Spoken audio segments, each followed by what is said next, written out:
Ótimo. Então, agora são 19h35, 20h35. Vou fazer 50 minutos, vou deixar um pouquinho de tempo para perguntas, tá? De dúvidas, observações. Então, boa noite mais uma vez. Essa é a segunda aula que eu vou dar para dar um conhecimento geral sobre essa escola Vaishnava, né, que nós seguimos, que é baseada no Vaishnavismo, que tem a origem em Chaitanya Mahaprabhu. Então, a semana passada, para quem não veio, nós falamos sobre os mestres Vaishnavas, na linha, né, desde Chaitanya Mahaprabhu até Srila Prabhupada, que trouxe esse Mahamantra para o Ocidente, e depois as diferentes, a sociedade que ele criou, a ISKCON, e as outras ramificações que existem hoje em dia.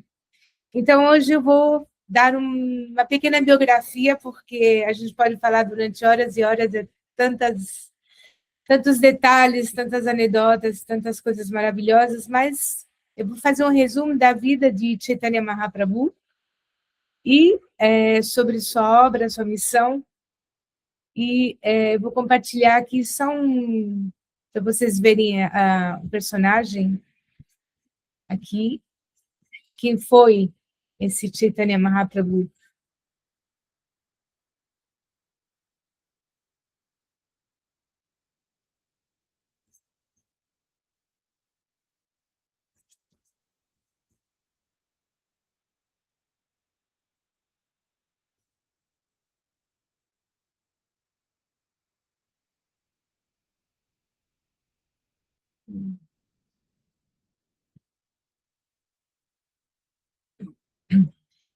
Então, vocês estão vendo, Chaitanya Mahaprabhu era essa no meio, né? Ele está no meio, esse rapaz, assim, com uma roupa amarela, cabelo comprido, preto, parece que ele está dançando com, assim, muito alegre, né? Feliz, e os outros devotos de Krishna acompanhando, tocando instrumentos. Então, Chaitanya Mahaprabhu, ele é o precursor desse movimento de Sankirtana, deste método de realização espiritual, meditando no mantra Hare Krishna, o Mahamantra. Então, ele foi, digamos que ele é chamado o Avatar Dourado. Gouranga, Goura é dourado porque ele tinha assim, uma cor da pele dourada. Anga são os membros, né? Gouranga são os membros dourados. Ele era belíssimo. Então, ele nasceu assim no fim do século XV, 1486, da nossa era cristã, e ele viveu somente 48 anos. Ele se foi em 1534. E ele, assim, para dar um resumo rápido da missão, do que ele fez, ele deu uma renovada, ele renovou assim, a, a Bhakti é amor e devoção ao Supremo, a Deus. E ele tipo, ele trouxe na época, a religiosidade na Índia, que sempre foi muito forte, estava decaindo, estava contaminada com outras filosofias, e as pessoas estavam ficando desiludidas com a religião no momento, né? Então, ele trouxe um ar fresco, ele inovou, na verdade, ele trouxe um movimento revolucionário, que é cantar os nomes de Deus em congregação, em voz alta na rua, nas ruas, nas casas, né, em grupos. Isso foi totalmente revolucionário, porque até então os métodos de realização espiritual, o caminho do yoga,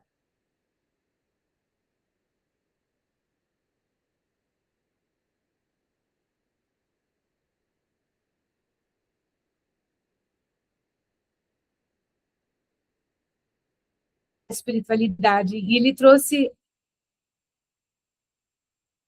trouxe essa forma, chama Harinam, cantar os nomes de Deus. Hari é Krishna, é outro nome de Krishna. Harinama, Nama é nome. Então, Harinama Sankirtana, Kirtana é cantar, San é em grupo.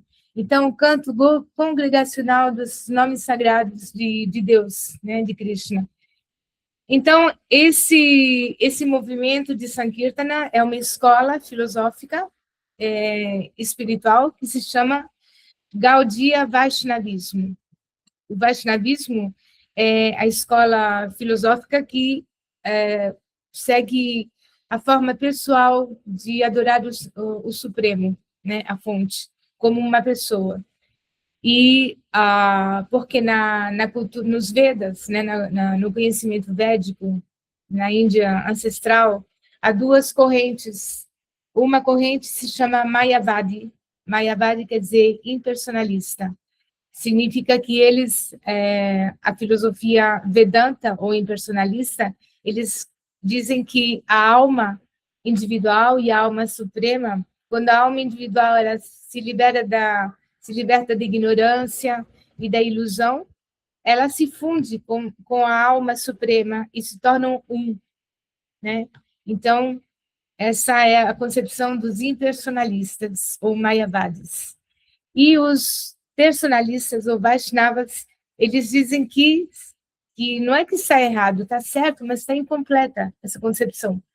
Porque o Supremo é uma pessoa e, justamente, Chaitanya Mahaprabhu, ele trouxe um conceito muito revolucionário e muito incrível que, graças a esse conceito, a gente consegue entender tudo o que tem a ver com o Supremo, com Deus, com a divindade suprema.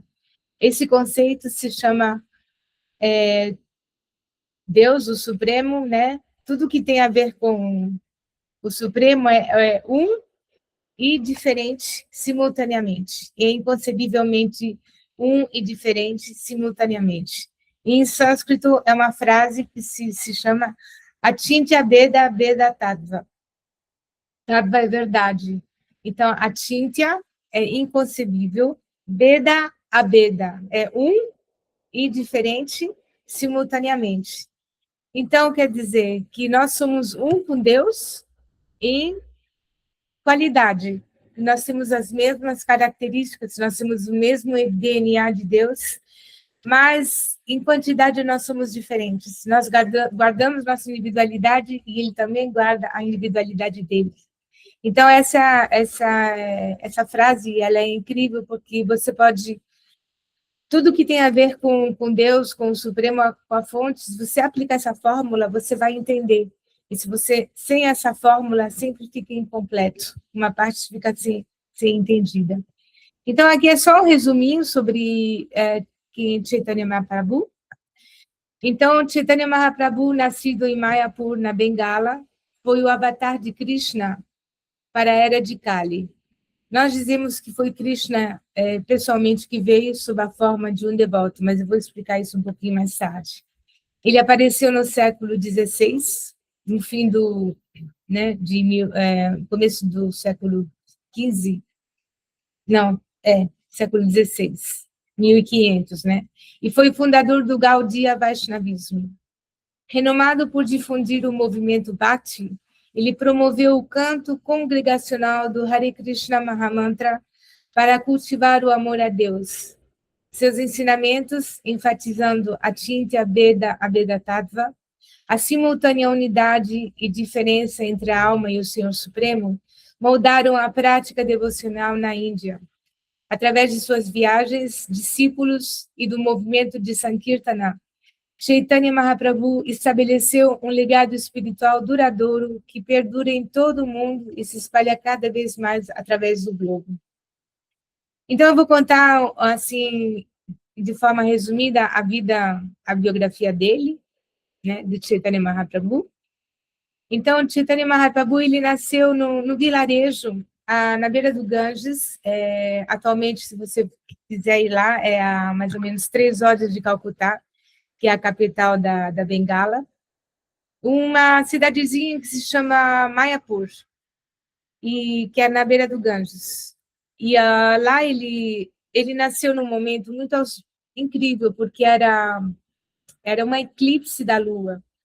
E na Índia, né, na cultura védica, quando tem eclipses, são momentos que são inauspiciosos, então é recomendado para não sair de casa, ou se você está na rua, você entra no Ganges, entra na água e você entoa mantras, entoa os nomes de Deus, os nomes sagrados, os nomes, santos nomes, para poder se proteger contra as influências maléficas do eclipse. Então, olha que incrível, ele nasceu, era no pôr do sol, era a lua cheia, e era um eclipse da lua cheia. Então, como todos os habitantes daquela região, eles conheciam o Mahamantra, porque o Mahamantra ele é muito antigo, ele faz parte da tradição védica. Então, todos estavam na água, no Ganges, e que é muito quente lá, né? Não é frio. E todos estavam entoando o Mahamantra, Hare Krishna, Krishna Krishna, Hare Hare, Hare Rama, Rama Rama, Hare Hare. Então parece que foi um arranjo, né, das autoridades para que no momento do seu nascimento todo mundo estivesse entoando os santos nomes. E outros também entoavam uma forma curta na Índia, os Vaishnavas, uma forma bem curtinha de entoar os santos nomes, eles falam assim, Hari Bol, Bol quer dizer cante, Hari é o nome de Krishna, é Hari Bol. Então estavam todos ou cantando Mahamantra ou dizendo Hari Bol. Então estava uma energia muito maravilhosa, né? Com o Mahamantra no ar. E nesse momento o bebê nasceu. E ele era uma criança belíssima, ele chorava muito e a única forma de acalmá-lo eram as mulheres vinham e cantavam o Mahamantra e aí ele se acalmava, né? Então, automaticamente as pessoas já cantavam o Mahamantra, porque era a única coisa que acalmava o bebezinho, a criancinha, chamavam ele de Nimai, porque ele nasceu sob uma árvore, a árvore de Nima. Não sei se vocês conhecem, no Brasil tem bastante, é uma árvore, é uma folha que é amarga e se usa para espantar os insetos, matar assim insetos, e é uma árvore, é uma planta do Ayurveda, o Neem. Então, uma árvore de Neem, as folhas é uma sombra frondosa. E ele nasceu lá em Mayapur. Hoje em dia é um lugar de peregrinagem muito importante. Então, ele cresceu uma criança muito inteligente. Aos 10 anos, ele se especializou em filosofia gramática, a filosofia védica, a lógica, que se chama Nyaya, e ele já pequeno, já aos 10 anos, ele já combatia e debatia com grandes eruditos e filósofos. Ele era um gênio, porque assim, ele era Krishna, assim, os devotos de Krishna, com todas as características da vida dele, entenderam que era Krishna que veio sob a forma de um devoto de Krishna, para mostrar como desenvolver o amor por Deus, né? O amor por Krishna. Então, ele cresceu e, naquela época, na cultura védica, casavam os jovens muito cedo. Então, ele se casou com 14 anos. Ele se casou com uma moça, se chamava Lakshmi Priya, e o casamento dele não durou muito tempo, porque ela foi picada por uma cobra. As cobras lá são muito comuns naquela região da Bengala. Na Índia toda tem muita cobra, serpentes. Ela morreu. E ele, então, ele foi... ele foi depois tem a Bengala Ocidental, se vocês olharem no mapa, a Bengala, a Calcutá é a capital da Bengala, e ao lado tem outro estado, se chama o Bihar, é lá que Buda nasceu, e a capital do Bihar é Gaya, então ele foi lá para ser iniciado, né? Iniciado na, na tradição Vaishnava. E ele, quando ele voltou para casa, ele começou a se transformar de um erudito, pandit quer dizer erudito em sânscrito, que era um grande, ele derrotava todos os filósofos, ele era um gênio. E ele começou a se transformar, ele começou a deixar de lado a lógica, né, a filosofia seca, e começou a se aproximar da Bhakti, que é o amor e a devoção por Krishna. E, aliás, ele decidiu fechar a escola dele e se dedicar ao cultivo da Bhakti.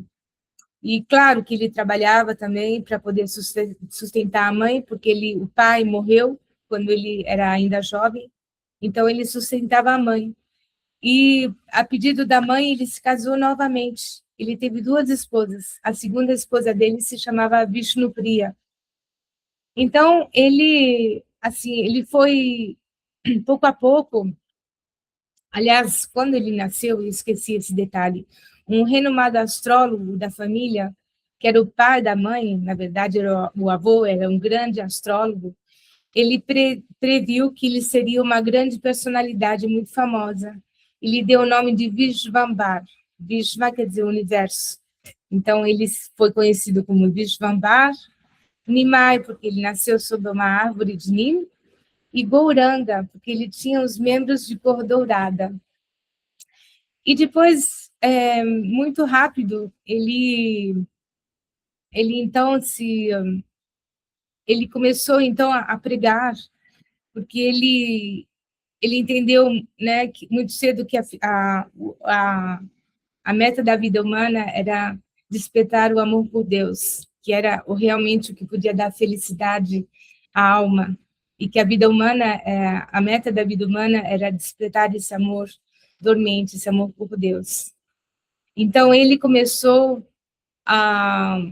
Ele era belíssimo, ele tinha cabelos compridos, cabelos pretos, como vocês veem na foto, encaracolados, ele era muito alto, membros dourados, e ele cantava, ele começou a cantar o Mahamantra nas ruas. Ele se reunia na casa, primeiro ele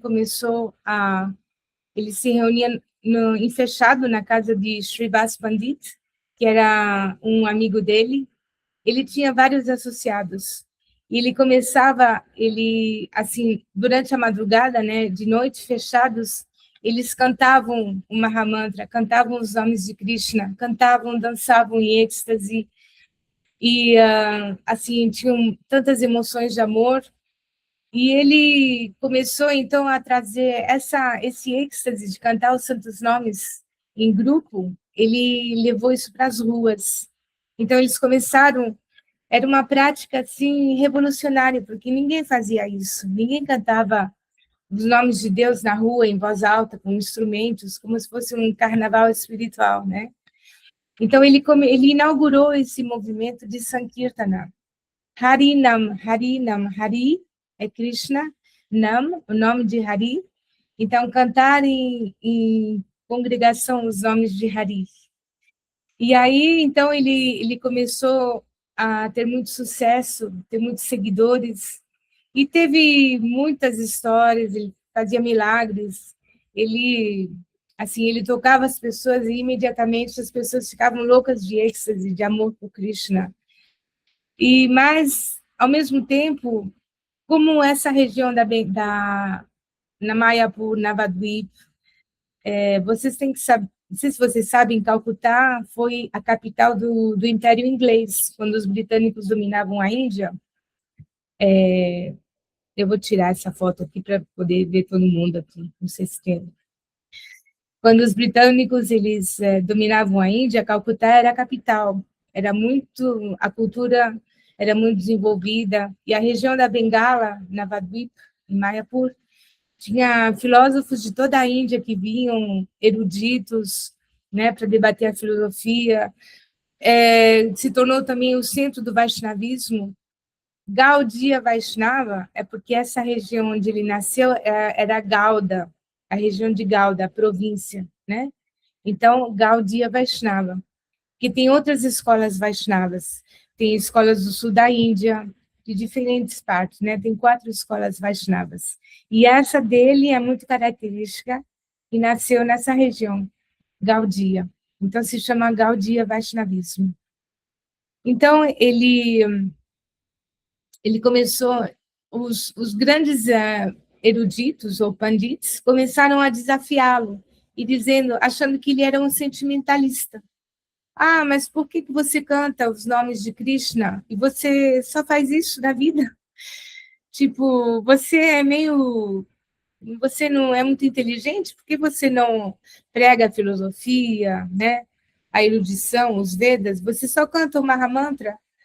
E ele falava assim, ah, mas eu não sou muito inteligente, então meu guru me falou para cantar só o Mahamantra, então é isso que eu faço. Era uma forma de desafiar, né? Porque se ele começasse a desafiar esses eruditos, ele ia derrotá-los todos. E ele queria que as pessoas entendessem que a meta da vida humana é despertar esse amor por Deus que dorme, né? Que dorme no coração, que a alma está adormecida. Então, despertar a alma para esse êxtase, esse amor, essa bem-aventurança, essa felicidade. Então, ele começou, então, ele decidiu que ele ia tomar sannyas, entrar na ordem de renúncia, que é raspar a cabeça, deixar só né, um pouquinho de cabelo aqui atrás, um rabinho de cabelo, e se vestir em laranja, açafrão, e segurar um bastão, chama Tridanda. E aí ele seria respeitado, né, como uma autoridade. A sua mãe, ele era muito jovem, ele tinha 24 anos, e ele deixou a casa, né, porque a ordem de renúncia, os sannyasis, ou swamis, né, eles renunciam à vida de familiar e vão pregar, vão ou para as florestas, ou vão pregar e trazer iluminar as almas, né, com conhecimento. Sua mãe ficou muito triste, a esposa dele também, mas ele tomou sannyasi, e o nome de sannyas era Chaitanya, Chaitanya Mahaprabhu.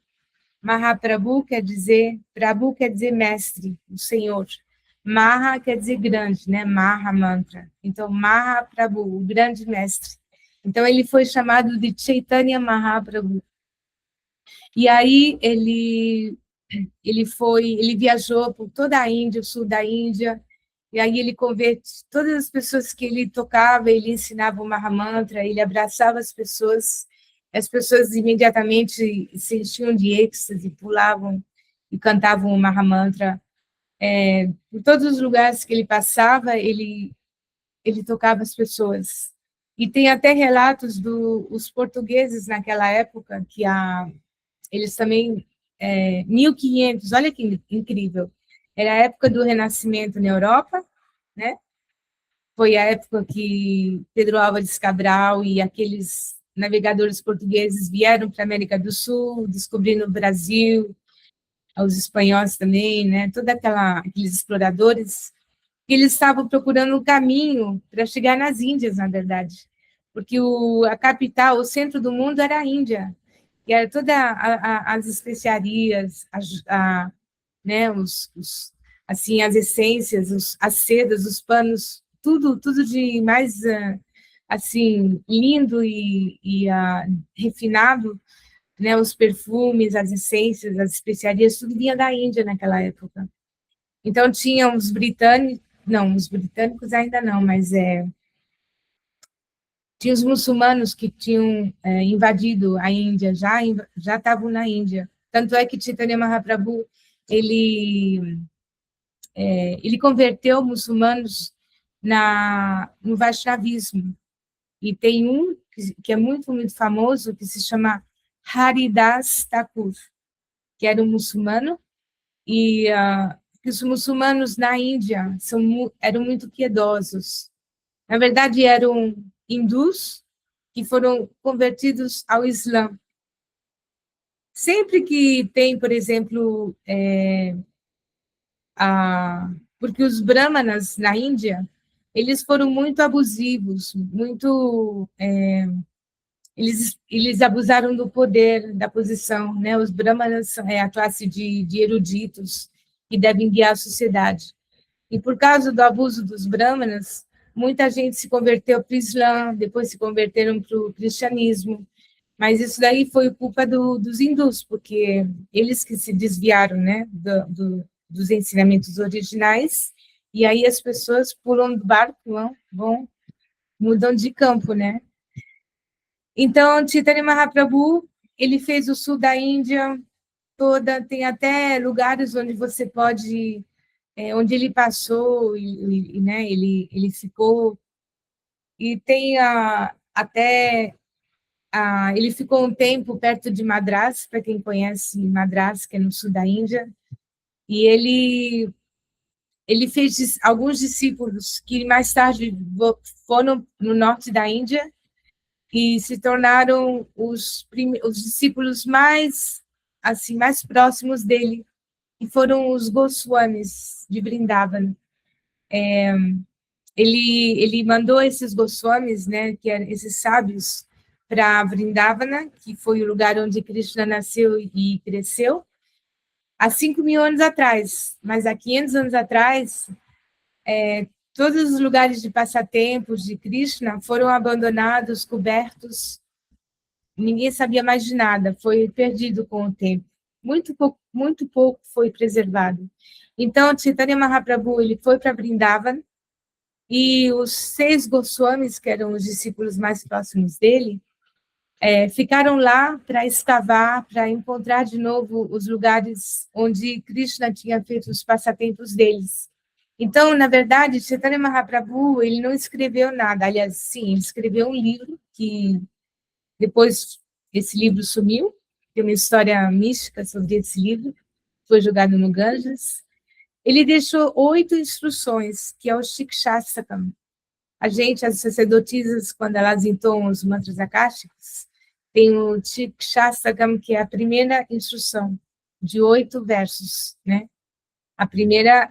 O primeiro verso é o que é entoado na sala dos mantras. Então, esses Goswamis, eles foram, tipo, grandes sábios realizados, grandes místicos, que escreveram todos os livros, toda a literatura sobre a Bhakti Yoga, sobre a consciência de Krishna, que nós estudamos hoje em dia, são toda a literatura dos Goswamis de Vrindavan, né? Assim que eles foram chamados. E Chaitanya Mahaprabhu voltou para Bengala, né? Naquela época não tinha trem, não tinha ônibus, não tinha nada. E as viagens eram muito demoradas, você tinha que atravessar florestas, rios. Então, tem relatos, porque ele tinha um servo, Govinda, ele tinha um servo que seguia ele, e todas as histórias da vida dele foram narradas e escritas. E é contado que ele atravessava as florestas e os animais, ele sempre estava entoando Mahamantra, e os animais, eles pulavam de êxtase e não atacavam ele, ao contrário, até os animais sentiam amor e êxtase, amor puro por Krishna. Tal era a pureza de Chaitanya Mahaprabhu, que ele era considerado a expansão de Krishna, mas que veio na forma de um devoto, né, de um aprendiz, que mostra como desenvolver o amor por Krishna, né? Como se apaixonar. Krishna, nós podemos dizer que Krishna é a personificação do amor, da doçura e da beleza. Se nós queremos descrever Deus, o Supremo, em algumas palavras, então podemos dar a definição de Krishna, que é todo atrativo, e a personificação da beleza, do amor, da doçura e do êxtase, né?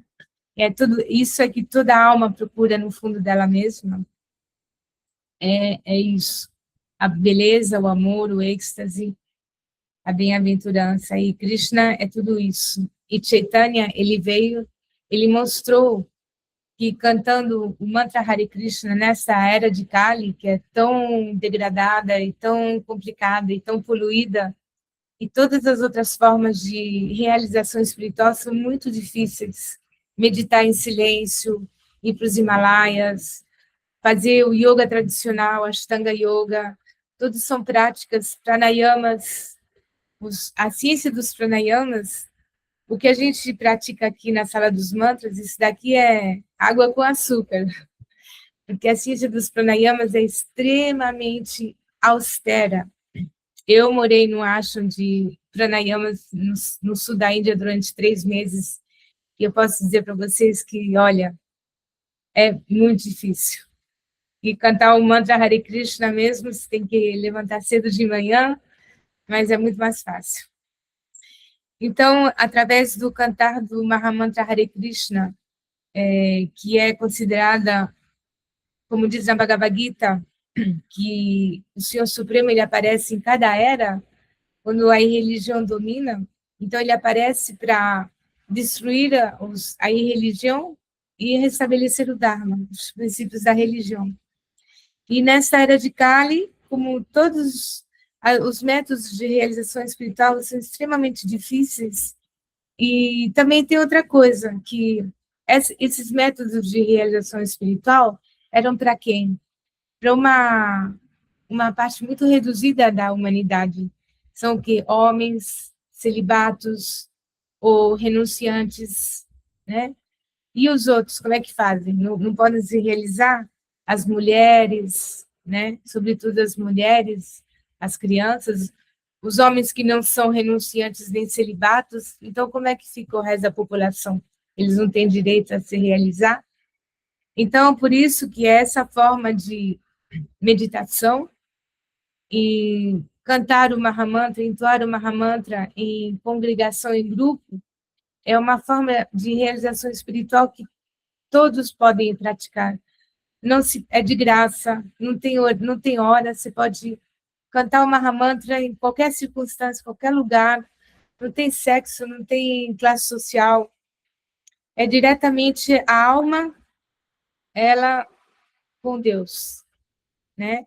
Entoando o mantra Hare Krishna, são os nomes, os santos nomes de Deus, Hare Krishna Irama, e você entoando puramente com um coração sincero, você imediatamente você desperta essa pessoa suprema e ela te banha com êxtase, com as realizações e tirando toda a ignorância, toda a ilusão, toda a identificação com esse corpo, com essa personagem, né? Então é muito rápido, é um método de realização muito rápido e muito fácil.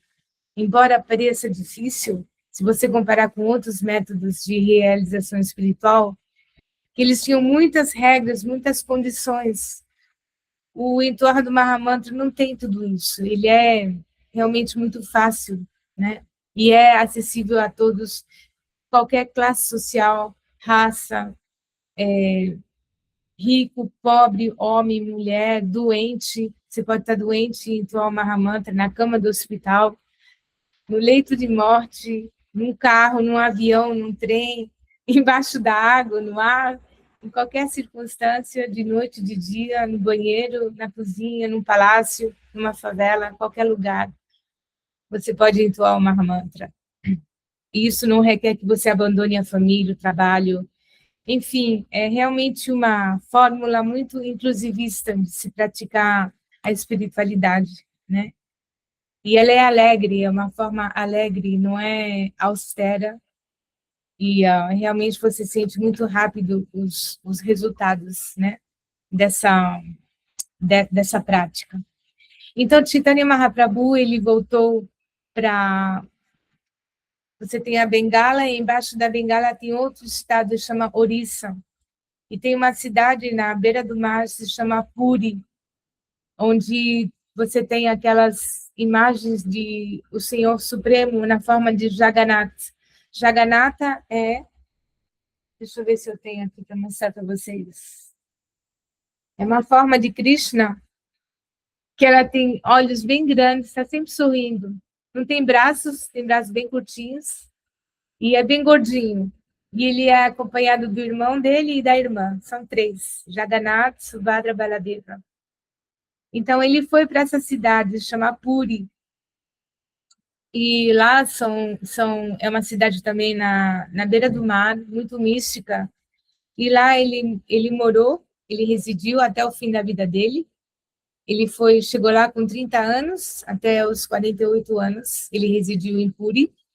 E lá ele se desvinculou da vida mundana, ele parou de pregar, de expandir o movimento de Sankirtana, e ele entrou numa fase introspectiva, quer dizer, ele se dedicou a cultivar a Bhakti que ele tinha desperto nele e a mergulhar cada vez mais profundamente nesses emoções de êxtase de amor que ele sentia por Krishna. E então ele tem um livro que se chama Néctar da Devoção, Bhakti Rasamrita, e nesse livro está descrito, um dia a gente vai estudar todos os livros aqui na Seva. Esse livro ele descreve os sintomas de amor extático por Deus, por Krishna, que há um devoto ele sente nos níveis mais avançados, né? E Chaitanya Mahaprabhu ele expressou, ele viveu essas emoções, esses sentimentos de amor devocionais e êxtase muito intensos. Então, ele tinha comportamentos que, se você trouxesse hoje em dia num psiquiatra, ele seria considerado esquizofrênico, autista e todas essas coisas. Mas, na verdade, ele tremia, ele tinha, os pelos se eriçavam, ele chorava, chorava, chorava, ele assim se enrolava na terra, ele perdia a consciência totalmente, cantando os nomes de Krishna, ele se apaixonou perdidamente por Krishna. Na verdade, ele virou um ser feminino, né? Ele virou uma Radharani, e Radharani é totalmente apaixonada por Krishna, é sua metade, né, no mundo espiritual. Então, ele se cortou da vida mundana, ele foi fechado num lugar em Puri, que até hoje em dia é um museu, onde ele vivia esses êxtases devocionais, ele trancavam ele, seu cérebro trancava, ele foi trancado, e não ele saía inconsciente pelas ruas de noite, assim, totalmente fora de si, só em separação e amor de Krishna, chorando e falando qualquer coisa sem sentido, só sentimentos de separação de Krishna. É impressionante. E a vida dele está narrada num livro que se chama Chaitanya Charitamrita. Deixa eu compartilhar aqui, vou mostrar para vocês. Tem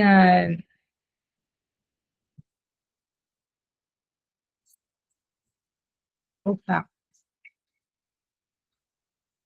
tem 2 livros que narram a vida dele. O Chaitanya Charitamrita, que são vários volumes, você encontra no Veda Base. E tem também os ensinamentos do Senhor Chaitanya, que foram escritos por Srila Prabhupada, que é um resumo da vida e dos ensinamentos de Chaitanya, que esse livro é maravilhoso. Ele é fácil de ler e você encontra no Veda Base também. Então, Chaitanya Mahaprabhu, ele viveu até os 48 anos e ele fez um movimento revolucionário naquela Índia tradicionalista, naquela época, que foi o Renascimento, né, 1500, sobretudo na Bengala, existia uma forma de realização espiritual que se chamava Tantra, os tântricos, que eram tudo muito impersonalista, eram mantras, meditações, tudo muito intelectual, e também tinha muito abuso também dessas filosofias impersonalistas. Então, as pessoas começaram realmente a se desilusionar do caminho espiritual, né, da devoção a Deus. E aí, Chaitanya Mahaprabhu, ele chega no momento realmente chave, realmente necessário. E vocês veem o renascimento, a luz, né, saindo das trevas da Idade Média na Europa, e na Índia foi o renascimento espiritual com o Chaitanya Mahaprabhu e o movimento de Sankirtana. É muito bonita essa, né? Se diz que não tem nada por acaso e realmente é uma época de renascimento no mundo todo. O Brasil foi descoberto, as Américas, né? Então foi uma época de florescimento para o planeta todo. E Chaitanya Mahaprabhu, então, ele deixou esse legado. O movimento de Sankirtana, ele pode ser, assim, ele pode ser definido com 3 palavras. Se diz que a forma de realização espiritual que Chaitanya Mahaprabhu estabeleceu é cantar, dançar e tomar prashada. Cantar os nomes de Krishna, dançar em êxtase, porque quando você canta o Mahamantra com instrumentos, cantando com melodias lindas, isso te desperta, a alma desperta o seu amor natural por Krishna, e ela só quer dançar em êxtase, ela quer amar. E como no caminho do Vaishnavismo, da Bhakti, tudo é celebração, é festa. Então, os devotos de Krishna, eles sempre oferecem banquetes, que eles oferecem com amor a Krishna, e quando oferece um alimento a Krishna, e depois ele se torna prashada, já não é mais a comida, assim, dos elementos, né? Ela se torna prashada, quer dizer misericórdia, a palavra prashada. Então, como nós adoramos comer comida gostosa, a gente adora ir em restaurante, que a natureza da alma é se divertir, é gozar, né? Ter prazer. Então, para a gente substituir o prazer, assim, da vida, assim chamada material, da vida mundana, comer, dançar, ir em discoteca, se divertir em carnaval, ele, Chaitanya Mahaprabhu, trouxe um equivalente espiritual, que é cantar com instrumentos e fazer, celebrar, né, esse amor, esse êxtase em grupo, dançar. Você pode dançar em êxtase, se você vai em templos de Krishna ou na Índia, as pessoas dançam, homens, mulheres, não tem... Você esquece o personagem, a alma, ela se desperta totalmente, ela é livre para amar Krishna, né? Que é essa relação eterna que desperta, mesmo se por alguns momentos. E depois você desfrutar desse banquete maravilhoso de alimentos sem violência, né? A prachada, ela é, para todos os que já experimentaram a prachada, tem muita gente que tem testemunhas, né, de muita gente que virou devoto de Krishna. Eles falam assim: eu da filosofia não entendi nada, ou sim, eu gostei da filosofia, mas não me convenceu. O que me convenceu foi a prachada, porque realmente a prachada, quando você experimenta a prachada, tem alguma coisa, algo de mágico, né? Alguma coisa superior. Então, essa era a fórmula de Chaitanya Mahaprabhu. Cante, dance e tome prachada, e seja feliz. Essa é a fórmula para a era de Kali, né? Nessa época que a gente vive. Bom, isso não quer dizer que não tem conhecimento, não é isso. É que, para a grande massa, e para atrair a mente, que é totalmente, assim, a mente ela é totalmente egocêntrica, avara, ela só está pensando nos prazeres egocêntricos, para tirar essa mente, né, do personagem e para poder atraí-la a algo superior. Então, essa forma de atrair a mente, ela é muito poderosa, cantar, dançar e tomar prachada. Mas, paralelamente a isso, a Bhakti, se você quer acessar a Bhakti mesmo, aí você precisa de estudar e adquirir conhecimentos profundos, né? Isso é a primeira aproximação, né? Mas depois tem o lado dos estudos, para realmente se dedicar a fundo e poder acessar esse amor que está adormecido, né? Que a alma está tão ilusionada desde tempos imemoriais que ela precisa de muito conhecimento para poder quebrar essa identificação tão profunda, né, com o personagem. Então, a contribuição de Chaitanya Mahaprabhu é o Mahamantra Hare Krishna. Esse conceito revolucionário que em sânscrito é Achintya Veda Veda Tattva, que a verdade ela é uma e distinta simultaneamente, de forma inconcebível, e ele trouxe a Bhakti, né? A Bhakti, ele trouxe algo mais também revolucionário, que eu vou falar agora bem rapidinho para vocês, que eu tinha esquecido desse detalhe que é extremamente, talvez seja o mais importante. Porque você tem os impersonalistas que acreditam que a verdade absoluta ela para na luz, né? Que a alma ela se funde com a verdade absoluta. Depois você tem os Vaishnavas que dizem não, alto lá, o Suprema Pessoa, ele se chama Vishnu. Vishnu quer dizer o todo penetrante, né? É uma pessoa belíssima e que nós, como tudo tem uma forma nessa criação, o Supremo também é uma forma. E a luz, quando você tem uma luz, quer dizer que tem um objeto atrás, né? Quando você está na estrada e tem uma luz muito forte, é um carro que tem atrás, né? Então, a luz do Supremo, ele esconde a pessoa suprema atrás. Então, Krishna, ele foi adorado, Vishnu, na verdade, foi adorado durante séculos e séculos, pela maioria, por todos os Vaishnavas na Índia, né? Você tem os Shivaístas, os personalistas que adoram Shiva, que é o mestre do yoga, da meditação, dos yantras, ou eles adoram Vishnu. E Chaitanya Mahaprabhu, ele fez uma revolução. Ele revelou à humanidade Krishna e a sua metade, Radha. Então, ele revelou Radha e Krishna. Então, na Bhakti, a Bhakti do caminho do Chaitanya Mahaprabhu, a escola de Mahaprabhu, a Bhakti, ela é dirigida a Radha e Krishna.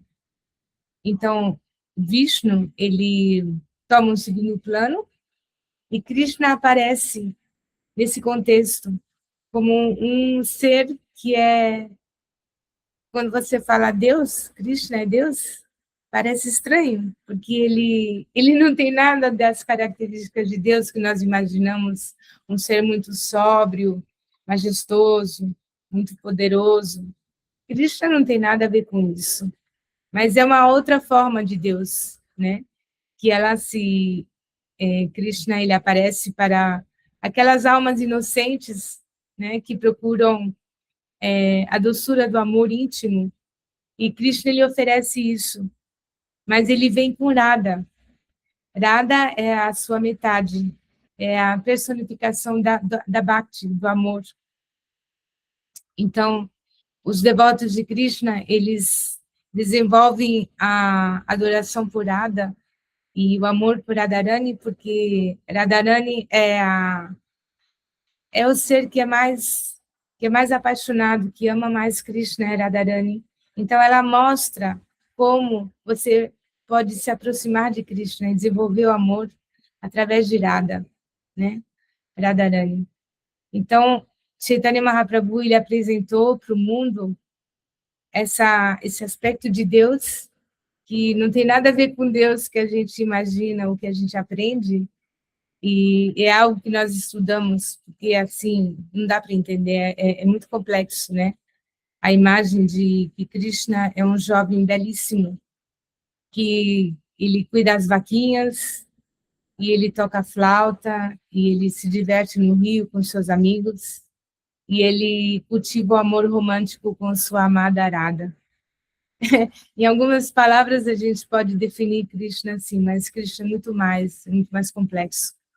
Então, nós temos que estudar toda a Bhagavad Gita, o Bhagavatam e toda a filosofia para tentar entender Deus, e aí depois você pode entender Krishna melhor.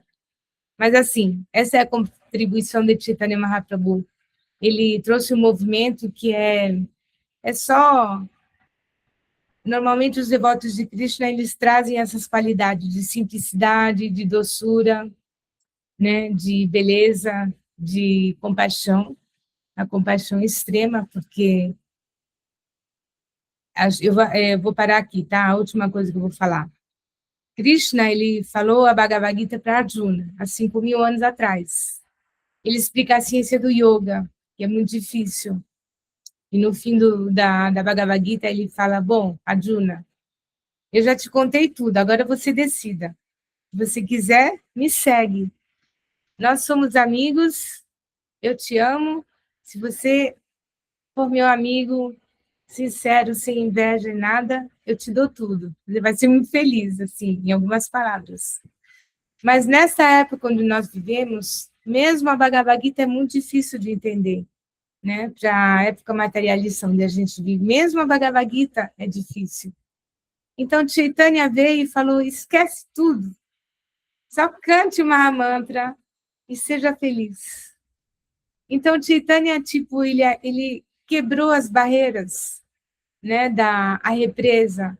Ele falou, ok, o amor de Deus, o amor de Krishna, ele flui de forma livre e espontânea por toda a humanidade. Eu tenho aqui no meu jardim, eu tenho frutas cheias de... São frutos do amor de Krishna. Eu estou cheia delas.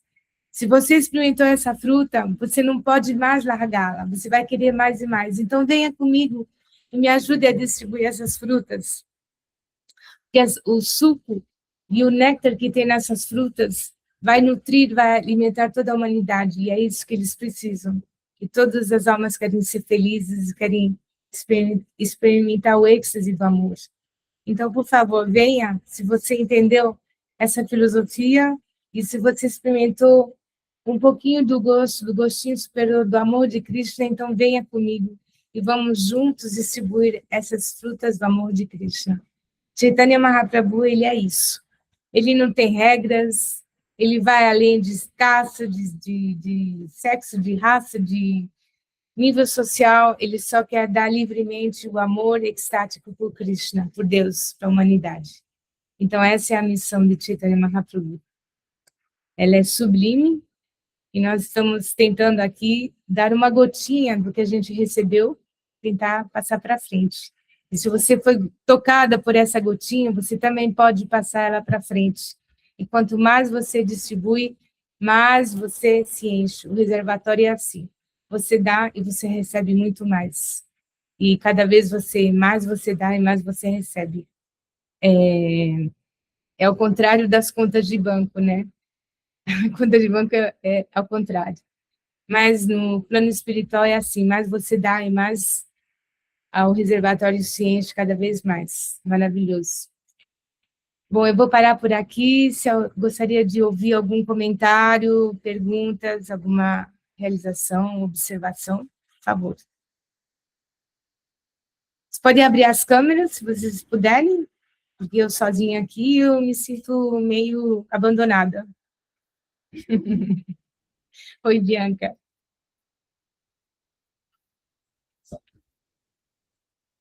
Oi, Vera. Eu estava aqui, se ele era a expansão de Krishna, porque ele se consumiu tanto por esse amor do próprio Krishna. Tá, boa pergunta. Se ele era o próprio Krishna, por que ele se consumiu tanto? Muito obrigada, Verinha. Muito obrigada. Tem uma coisinha que eu esqueci de falar. É o seguinte. Na transcendência, né, onde Krishna mora se chama Goloka Vrindavan. É uma região da transcendência que se chama Goloka Vrindavan. É o planeta onde mora Krishna e seus associados eternos. E Radha e Krishna eles se amam eternamente. Mas o amor de Radha é tão poderoso, tão potente.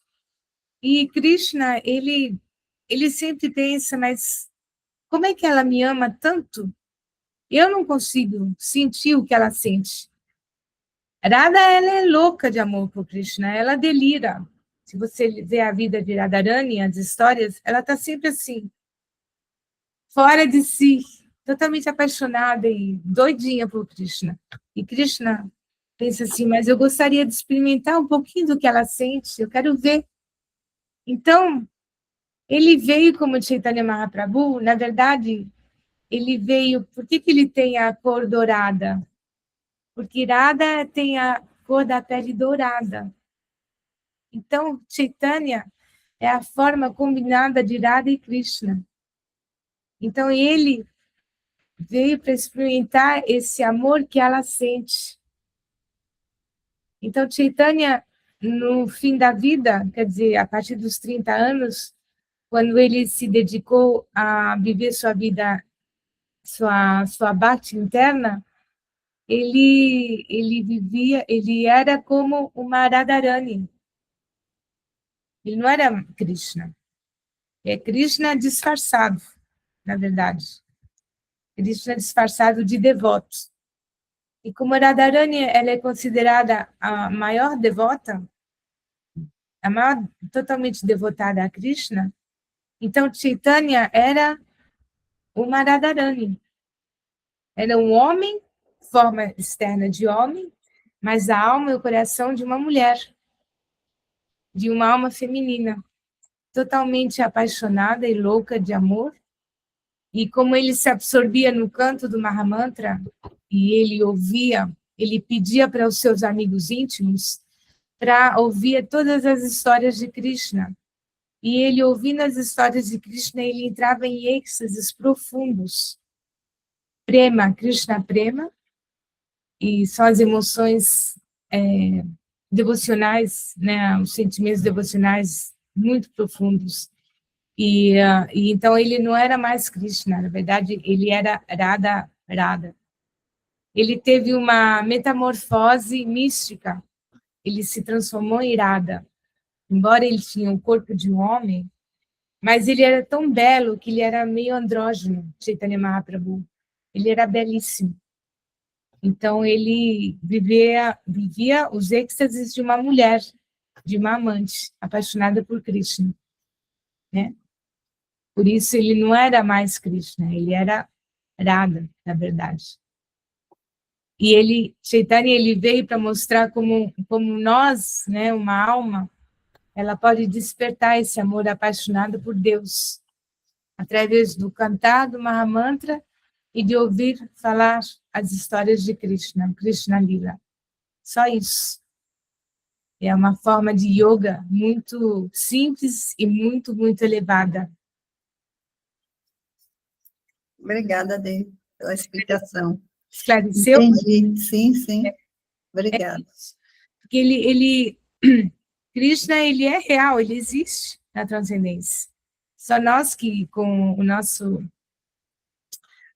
ego, né, o nosso ahankara, que a gente é totalmente identificada com esse corpo aqui, ele é temporário, né? A gente envelhece e depois deixa ele.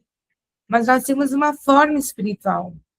Cada uma de nós aqui temos uma forma espiritual. E se você quer, você pode despertar ela através da ciência da Bhakti Yoga. É uma ciência, não é uma religião. Não é um caminho do yoga.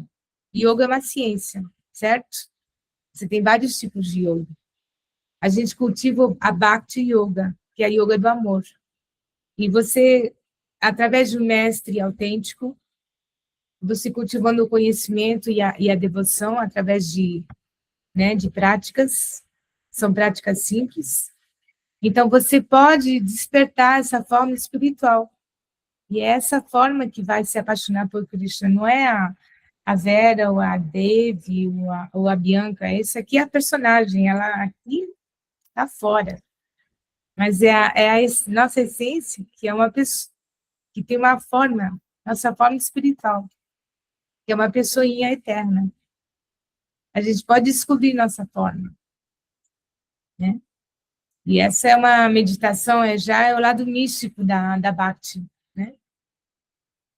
Mas ela é acessível, ela é disponível para quem quer chegar a esse nível, ela é totalmente possível. Não é algo assim que é é algo assim, não é um delírio, sabe? É realmente uma ciência. E nós somos pessoas eternamente, nós temos uma forma, nós somos indivíduos eternamente, eternidades. Só que a gente pode ficar nesse samsara, nascendo e morrendo, né? Adquirindo novas personagens, agora você é Vera, você vai ser um homem na próxima vida, depois outra mulher, vai nascer na China, na Finlândia, sei lá.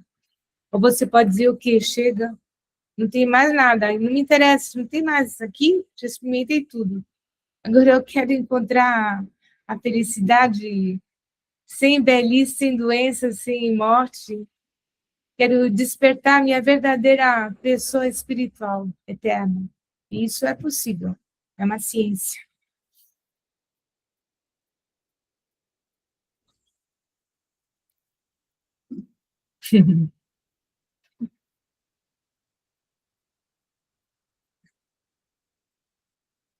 E aí, gente, o que vocês acham de Chaitanya Mahaprabhu?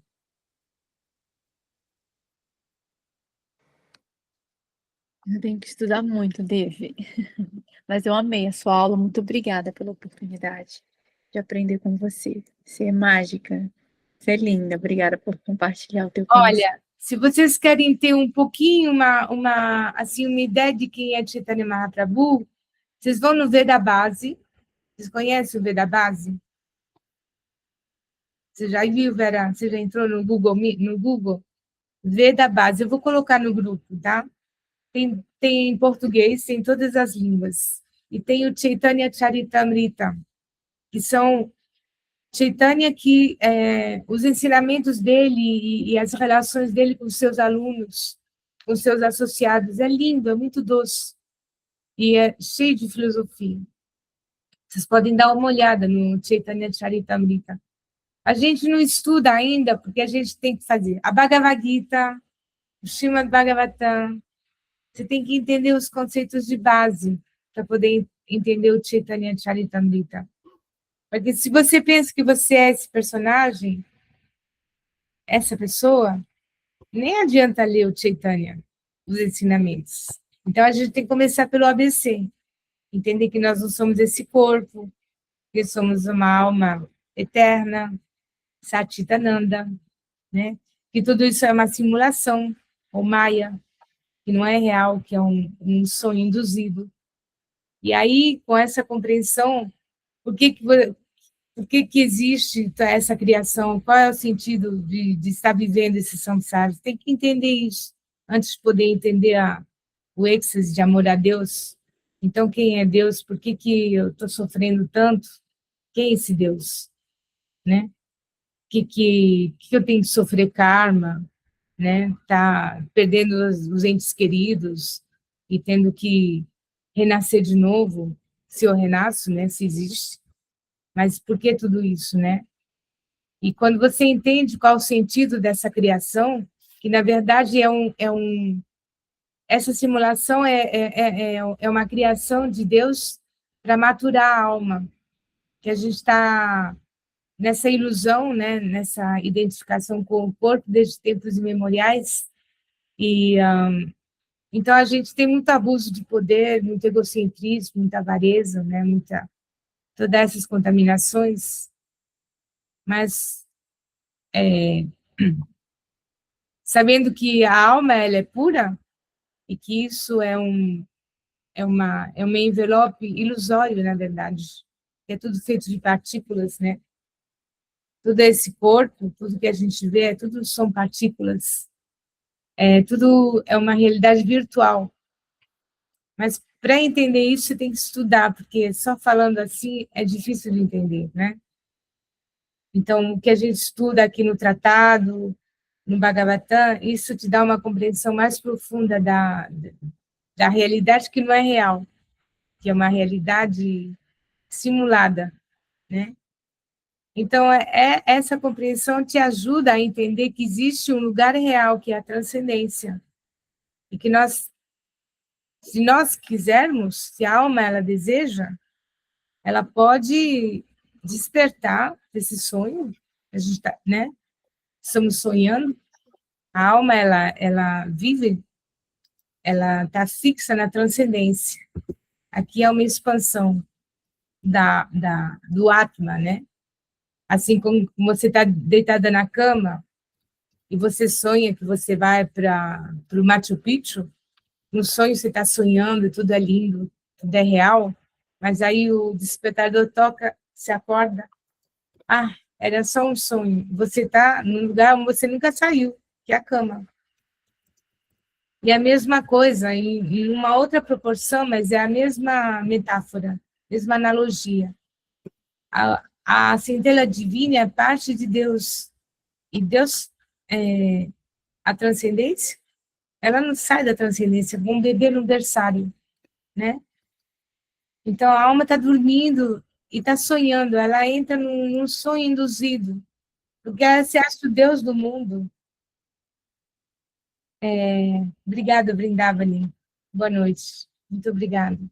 Ela se acha o Deus do mundo, o Deus de tudo, né? Então, ela entra essa simulação de realidade é criada, onde ela vive todo tipo de personagens, animais, vegetais, muita violência, muita exploração, né?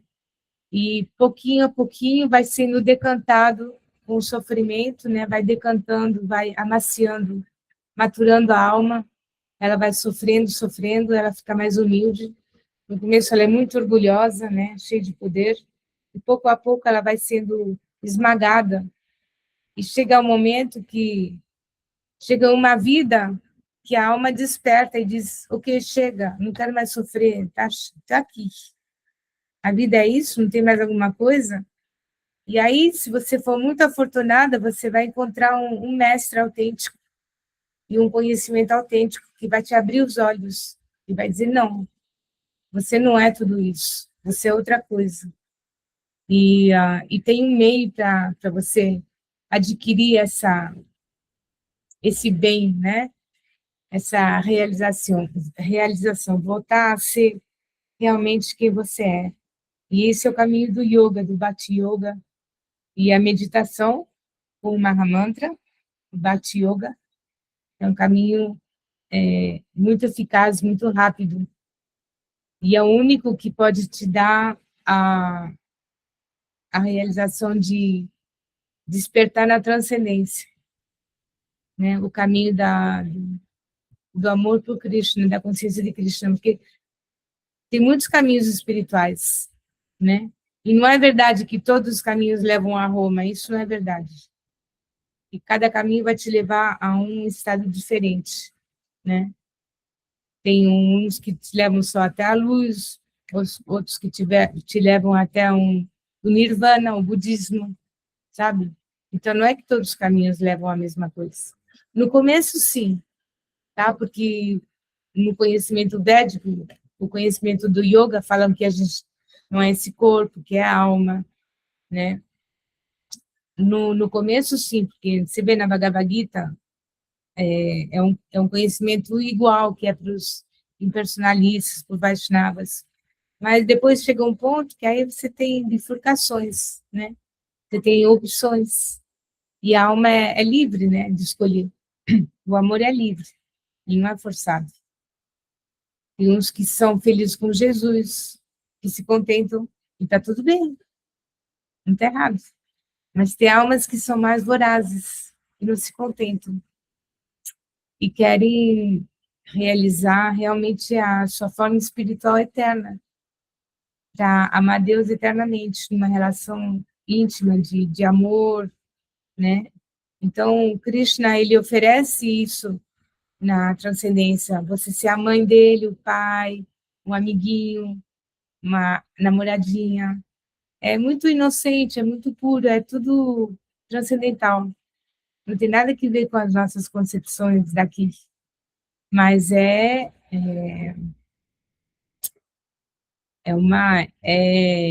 tá disponível. Essa vida está disponível. Bonito, né?